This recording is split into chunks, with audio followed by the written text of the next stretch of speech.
Welcome to यामिनीज पाठशाला। आप सभी का यामिनी की पाठशाला में स्वागत है। कल हमने डिस्कस किया था परिचर्या की परिचय के बारे में।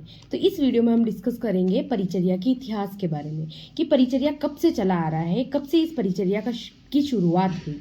तो इसके बारे में आज हम इस वीडियो के अंदर डिस्कस करेंगे। तो आइए शुरू करते हैं। परिचर्या का इतिहास। सबसे पहले इसका अपन परिचय पढ़ते हैं। तो परिचर्या एक पुनीत कार्य है जो मानव द्वारा अंतरात्मा से किया जाता है। अंतरात्मा का अर्थ होता है कि वो अपने मन से अपनी इच्छा के अनुसार इस कार्य को संपादित करता है। सृष्टि की उत्पत्ति में ये स्पष्ट है कि माता ही प्रथम परिचारिका रही होगी। कि जैसे ही सृष्टि की उत्पत्ति हुई, जिस समय सृष्टि की उत्पत्ति हुई उस समय से ये ज्ञात है कि एक शिशु का जो लालन पालन, उसे हर चीज से उसे खाने पिलाने, यहाँ तक कि प्रथम अध्यापिका भी माता को कहा जाता है। तो ये जो प्रथम परिचारिका के रूप में एक माता को हम देख सकते हैं जो बच्चे का लालन पालन सब भली प्रकार से करती है। तो प्रथम परिचारिका माता को कहा गया है। इसके अलावा अनेक शारीरिक एवं मानसिक कष्टों को सहन करते हुए गर्भस्थ शिशु के वृद्धि व विकास में अहित आहार विहार का त्याग व साम्य व हितकर आहार विहार का सेवन करना, ये प्रथम गर्भस्थ शिशु के लिए परिचर्या ही रही होगी। कि जैसा कि हमें पता है कोई लेडी प्रेग्नेंट होती है तो उसको सबसे पहले ये चीज अपन याद कराते हैं कि भाई उसको क्या उसके लिए हितकर है, क्या उसके लिए अहितकर है। तो उसकी मन की कुछ इच्छा होती है, जो चीजें उसके लिए अहितकर होती है, लेकिन वो उस गर्भस्थ शिशु के लिए नहीं, उसे त्याग देती है। उसकी इच्छा है, उसे खाने में भी कोई दिक्कत नहीं होगी, लेकिन गर्भस्थ शिशु को दिक्कत होगी, इसके लिए वो इन चीजों को त्याग देती है।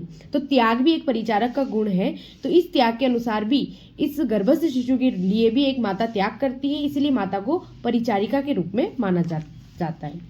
सृष्टि के विकास कर्म का अध्ययन करने से यह ज्ञात होता है कि मानव के अतिरिक्त अन्य जीवों में भी सेवा करना उनका गुण रहा है।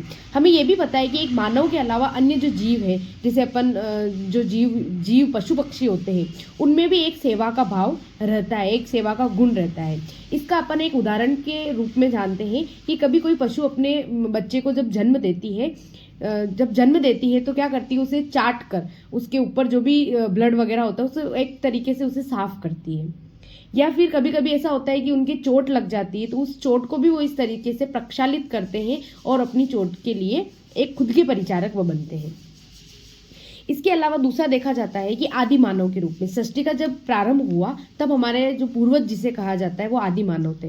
तो आदि मानव भी समूह के रूप में जंगलों में ही रहते थे और प्रकृति के अधिक निकट रहने के कारण व्याधि के नाश के लिए वनौषधियों का प्रयोग करते हुए अनेक वर्षों से सुखायु जीवन व्यतीत करते। इसका अर्थ ये हुआ कि जैसे आदि मानव की अगर बात की जाए तो आदि मानव जंगल में रहते थे, तो उनकी उस तरीके से परिचर्या इस प्रकार से हुई कि वो जंगलों में रहने के कारण वहाँ की जो भी वनस्पतियाँ थी उनके बारे में थोड़ा थोड़ा जानकर जो चीज़ उनको सही लगती थी वो अपनी परिचर्या के रूप में उसका यूज़ कर लेते थे। उन औषधियों को वो अपनी परिचर्या के लिए यूज़ कर लेते थे, अपनी व्याधि के शमन के लिए प्रयोग करते थे। तो बस इसीलिए इसी तरीके से एक परिचर्या की शुरुआत सृष्टि के प्रारंभ से ही शुरू हो गई। प्रकार जब हम परिचर्या की इतिहास को आगे समझे तो उसके लिए सबसे प्रथम आता है वेदों में परिचर्या। कि जो हमारे 4 वेद है उनमें किस प्रकार की परिचर्या समझाई गई है या उनमें क्या क्या उल्लेखित है जिससे हमें परिचर्या के बारे में ज्ञान प्राप्त होता है। तो वेद जो है वो अपने 4 वेद माने गए हैं, ऋग्वेद, यजुर्वेद, सामवेद और अथर्ववेद। इन्हीं के कुछ उपवेद माने जाते हैं, जैसे कि ऋग्वेद का उपवेद है धनुर्वेद, यजुर्वेद का उपवेद है गांधर्व वेद, सामवेद का उपवेद है स्थापत्य वेद और अपने अथर्ववेद का जो उपवेद है वो है आयुर्वेद। और आयुर्वेद को ही यहाँ थोड़ा डिटेल में समझाया गया है। तो सबसे पहले अपन पढ़ते हैं ऋग्वेद के बारे में। ऋग्वेद में देवताओं के वेद्य के रूप में अश्विनी कुमारों का वर्णन मिलता है। ठीक है, जो ऋग्वेद अपना है उसमें वेद्य किसको माना जाता था, यहाँ अश्विनी कुमारों को वेद्य के रूप में उनका वर्णन मिलता है, जिन्होंने शल्य चिकित्सा से देवताओं की रोगों का शमन किया था। जिन्होंने सबसे पहले शल्य चिकित्सा यानी जो सर्जरी है उसके द्वारा रोगों, जो देवताओं को जो रोग होते थे उनका शमन किया गया और उन्हें दीर्घायु प्रदान की। इसी के साथ ऋग्वेद में और भी उदाहरण प्राप्त होते हैं, जैसे कि चंद्रमा को राज्यक्षमा योग से मुक्ति, एक राज्यक्षमा योग होता है जिसे हम टीबी कहते हैं, ट्यूबरक्लोसिस कहते हैं। चंद्रमा को वो ट्यूबरक्लोसिस हो गया था, राज्यक्षमा हो गया था, उसकी मुक्ति का जो वर्णन है वो भी हमें ऋग्वेद में प्राप्त होता है। साथ ही ऋजु नामक राजा को समुद्र से निकालकर उसकी परिचर्या करने का वर्णन भी हमें ऋग्वेद में प्राप्त होता है। माता की कुक्षी से वामदेव नामक एक राजा को निकालकर उसकी परिचर्या करने का जो वर्णन है वो भी हमें ऋग्वेद में प्राप्त होता है। इसी प्रकार अगला जो वेद है अपना है सामवेद। सामवेद में परिचर्या का क्या इतिहास बताया गया है, क्या क्या उनसे अपन को जानकारी प्राप्त होती है, देखते हैं। तो सामवेद में मंत्रो औषधि का अर्थ होता है जो मंत्र होते हैं, जो यज्ञ होते हैं, उनके द्वारा जो अपन को ट्रीटमेंट मिलता है उसके बारे में यहाँ सामवेद में बताया गया है कि मंत्रो औषधियों के द्वारा चिकित्सा करना, रोगी की जल अग्नि वायु द्वारा परिचर्या करने का उल्लेख सामवेद में मिलता है। इसका अर्थ यह हुआ कि रोगी की बिना वनौषधि मतलब जो औषधियाँ होती उनके अलावा जल जो अपने 5 महाभूत है उनके द्वारा परिचर्या और उनके द्वारा चिकित्सा करने का जो वर्णन है वो हमें कहाँ से प्राप्त होता है, सामवेद से प्राप्त होता है। इसके आगे आता है आपका यजुर्वेद। यजुर्वेद में अर्श हो गया, श्लीपद हो गया, चर्म रोग, यक्ष्मा, विसूचिका आदि रोगों का वर्णन और चर्म रोग जो सारी स्किन डिजीज इन सभी का जो वर्णन है वो हमें यजुर्वेद में प्राप्त होता है। उसके बाद आता है अथर्ववेद। चिकित्सा से संबंधित अधिक विषयों का विस्तृत वर्णन जो है वो अपने अथर्ववेद में प्राप्त होता है।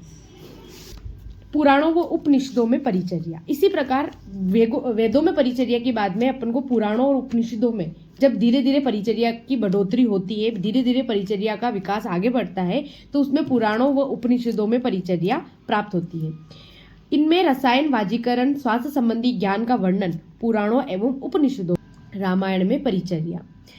रामायण में भी अनेक स्थानों पर चिकित्सा व सेवा संबंधी कथानक प्राप्त होते हैं। इसमें सबसे पहला मेन जो इसका उदाहरण है वो लक्ष्मण का उदाहरण दिया जाता है कि युद्ध क्षेत्र में जब लक्ष्मण मूर्छित हो गए थे तो उनकी मूर्छा को दूर करने के लिए जो सुखेन नामक जो वैद्य थे उन्होंने संजीवनी के द्वारा लक्ष्मण की चिकित्सा की थी। अब महाभारत में परिचर्या। इसी प्रकार महाभारत में भी युधिष्ठिर द्वारा अपने राज्य में अनेक वैद्यों की नियुक्ति करना तथा घायल सैनिकों, अश्व, हाथियों की चिकित्सा व सेवा करना का उल्लेख हमें कहाँ से प्राप्त होता है, महाभारत में भी इस परिचर्या से संबंधित हमें कई जो उल्लेख हैं वो प्राप्त होते हैं। बौद्धकालीन ग्रंथों में परिचर्या। बौद्धकालीन ग्रंथों में अष्टांग आयुर्वेद पूर्ण विकसित था तथा विभिन्न प्रकार के शल्य कर्म किए जाते हैं। जब बौद्धकालीन युग आया उस समय क्या जो अष्टांग आयुर्वेद है, हमारा आयुर्वेद के जो 8 अंग है उनका विस्तृत वर्णन यहाँ किया जा चुका था। इसीलिए यहाँ पर विभिन्न प्रकार के जो शल्य कर्म है वो यहाँ पर विस्तृत रूप से बताए गए। संहिताओं में परिचर्या।